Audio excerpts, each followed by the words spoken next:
आगामी आदेशों तक बंद रहेंगे हिमाचल प्रदेश के सभी स्कूल, ऑनलाइन जारी रहेंगी कक्षाएं। मंत्रिमंडल की बैठक में लिया निर्णय, प्रदेश में कोविड की स्थिति की भी की समीक्षा।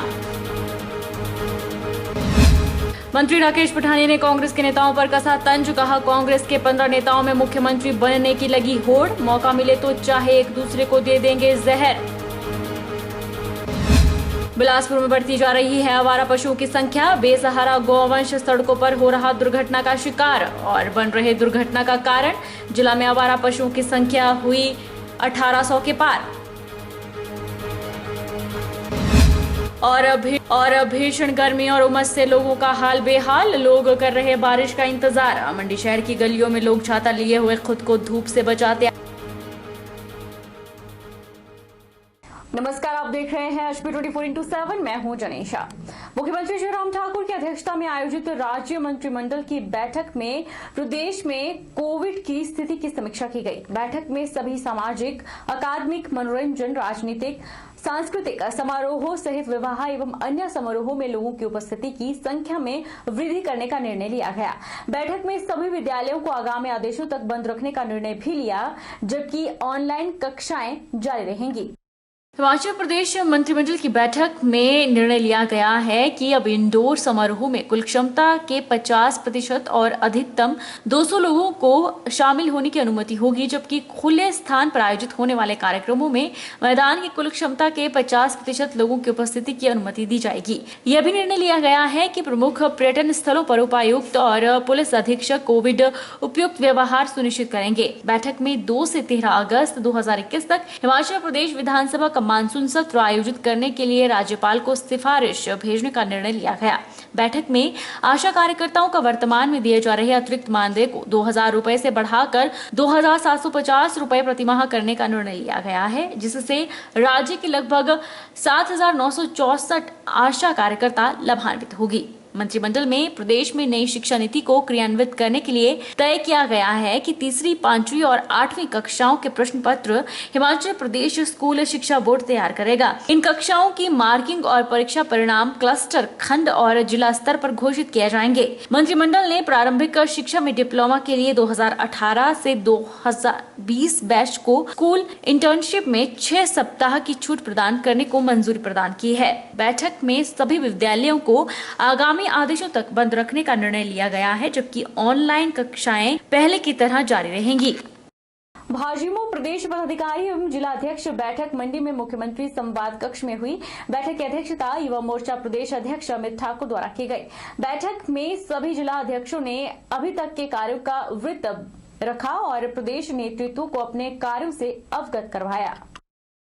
बैठक में भाजपा के महामंत्री एवं मुख्यमंत्री के राजनीति सलाहकार त्रिलोक जम्वाल, OSD शिशु धर्मा और संसदीय क्षेत्र मंडी के पूर्णकालिक विस्तारक सुरेश शर्मा उपस्थित रहे। भाजपा के महामंत्री एवं मुख्यमंत्री के राजनीतिक सलाहकार त्रिलोक जम्वाल ने कहा कि युवा मोर्चा भाजपा का सबसे अग्रिम एवं ऊर्जावान मोर्चा है।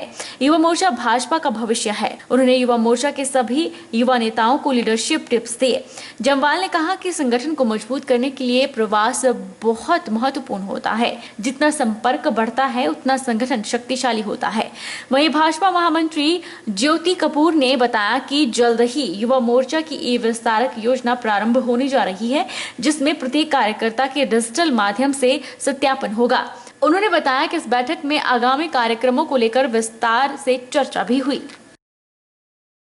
इसमें प्रमुख तौर पर हमारा मार्गदर्शन करने के लिए मुख्यमंत्री जी के राजनीतिक सलाहकार व हमारे भारतीय जनता पार्टी प्रदेश के माननीय महामंत्री आदरणीय त्रिलोक जम्वाल जी आए और साथ ही साथ में पूर्व में संगठन मंत्री रहे और वर्तमान में हिमाचल सरकार में OSD आदरणीय शिशु धर्मा जी, साथ ही पूर्णकालिक विस्तारक और मंडी संसदीय क्षेत्र के विस्तारक आदरणीय सुरेश शर्मा जी जो हैं उपस्थित रहे।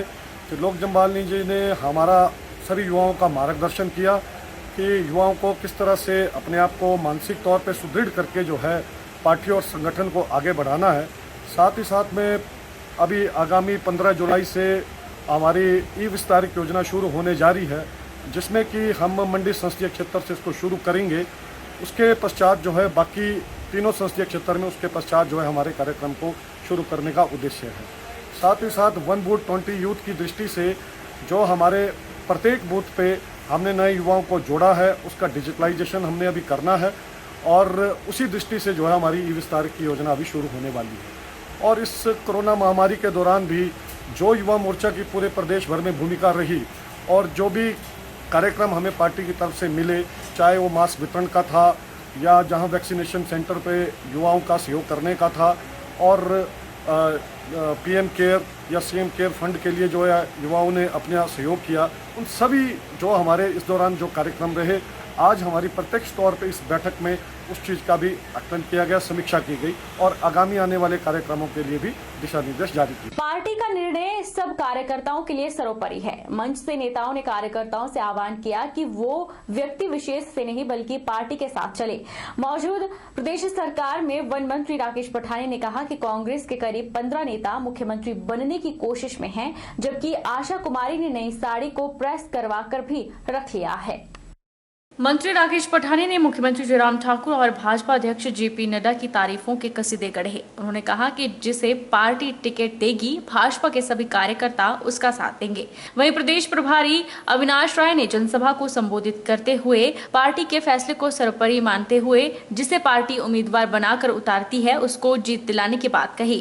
उन्होंने कहा कि कार्यकर्ता पहले वाला रिवाज खत्म करे, व्यक्ति विशेष के साथ न चलकर पार्टी के दिए गए उम्मीदवार के साथ चले, जो साफ इशारा था कि पार्टी उम्मीदवार इस बार पार्टी का उम्मीदवार कृपाल परमार ही होंगे।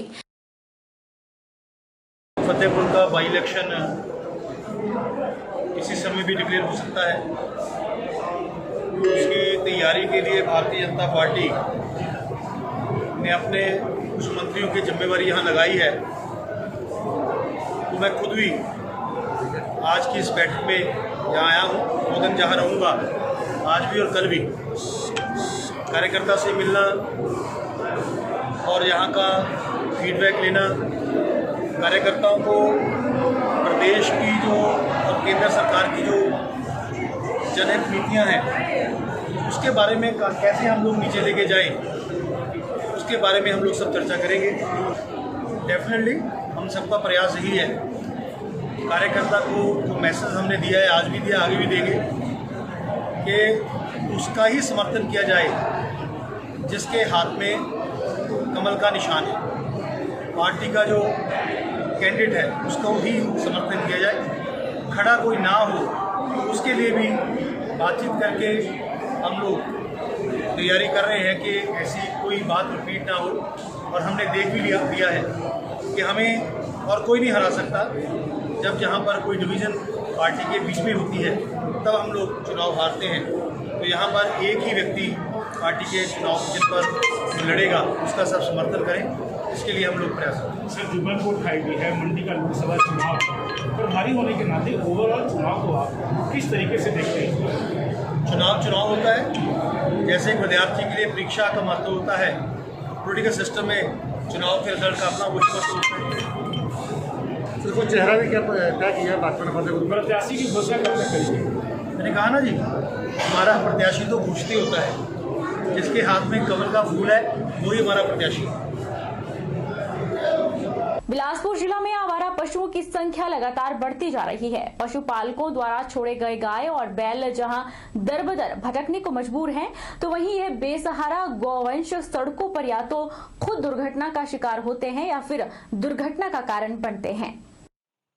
बिलासपुर जिला में आवारा पशुओं की संख्या 1800 तक पहुंच गई है, जिसमें 1190 पशुओं को गौ सदनों में रखा जा रहा है।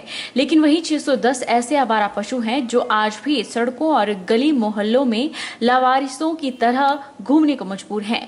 प्रदेश सरकार के आदेश पर पशुपालन विभाग द्वारा पशुओं के पंजीकरण की प्रक्रिया शुरू की गई थी, ताकि आवारा घूम रहे पशुओं को पंजीकरण नंबर से ट्रैक के पशुपालक को सुपुर्द कर उस पर जुर्माना किया जाए। बावजूद इसके आज भी टैग लगे हुए पशु सड़कों पर घूमते नजर आ रहे हैं। वहीं स्थानीय लोगों और किसानों की माने तो आवारा पशु उनकी फसलों को बर्बाद कर देते हैं। अरे यहाँ सबसे बड़ी समस्या है कि किसानों को जो खेती है वो आवारा पशु जो है उसको खराब कर रहे हैं। कारण क्या है? कारण है कि ये जो आवारा पशु हैं वो सड़कों के ऊपर घूम रहे हैं। और क्यों घूम रहे हैं?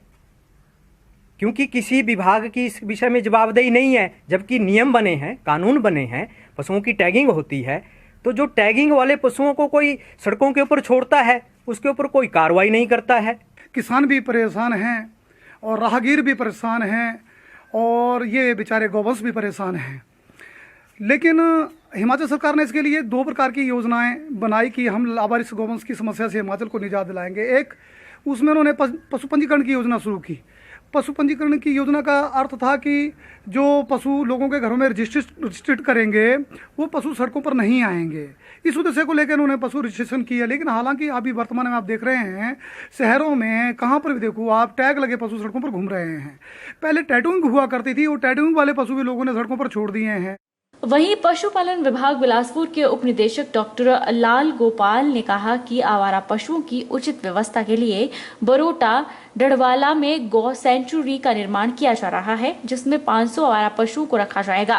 इसके साथ ही रानी कोटला, टली और कुठेड़ा सहित कई जगहों पर आवारा पशुओं के रखने के लिए व्यवस्थाएं की जा रही है। जो बाकी जो 600 के लगभग जो पशु रखे हैं उसमें हमारा एक्शन प्लान ये है कि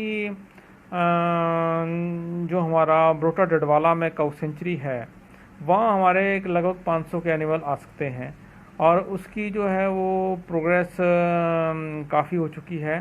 वहाँ पे अब जो जितने पेड़ थे उस काऊ सेंचुरी एरिया में जो आने हैं उनकी जो है काउंटिंग का काम चला हुआ है और उसके बाद जो है वो फाइनल रिपोर्ट बन के सरकार को भेजी जाएगी।